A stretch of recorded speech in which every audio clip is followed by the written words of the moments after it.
COVID has impacted almost every aspect of our lives in 2020. Jobs have been lost, businesses have closed, churches are empty on Sunday mornings, and choir members have become soloists. Schools have moved online, in person, and online again. We all gained a better understanding of how far 6 feet is. Lives of essential workers have been put at risk, families have struggled to make ends meet, and friends and family have been missed. In the middle of it all, communities came together to support those in need, to connect those who are without technology, to feed those who are hungry, to support those without a paycheck, to protect those most at risk, and to care for those who are ill. When the pandemic is over, whenever that may be, things will begin to return to normal.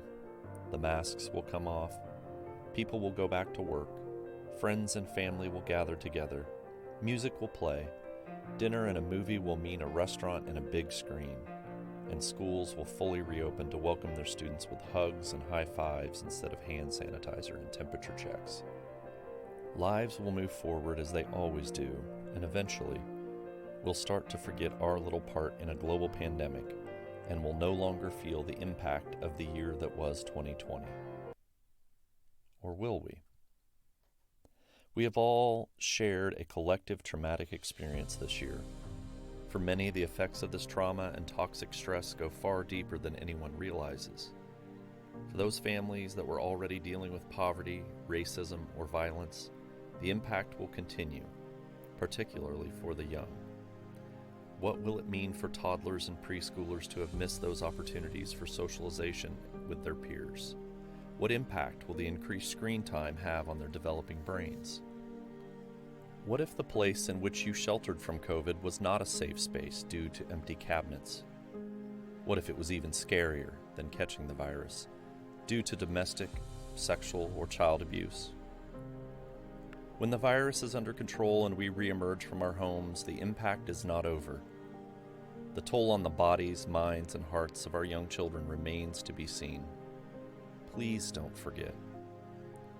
The way so many of you have stepped up to take care of basic needs during 2020, continue to do what you can moving forward.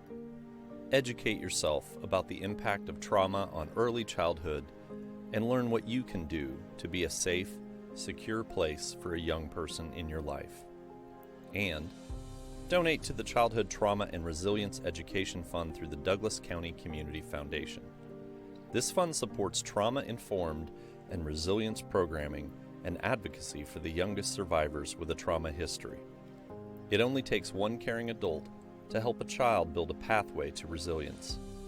Now is the time to be that adult. For educational opportunities, visit the Community Children's Center. To donate to the Childhood Trauma and Resilience Education Fund, visit the Douglas County Community Foundation. Thank you for doing what you can to end the cycle of trauma and build resilience for future generations.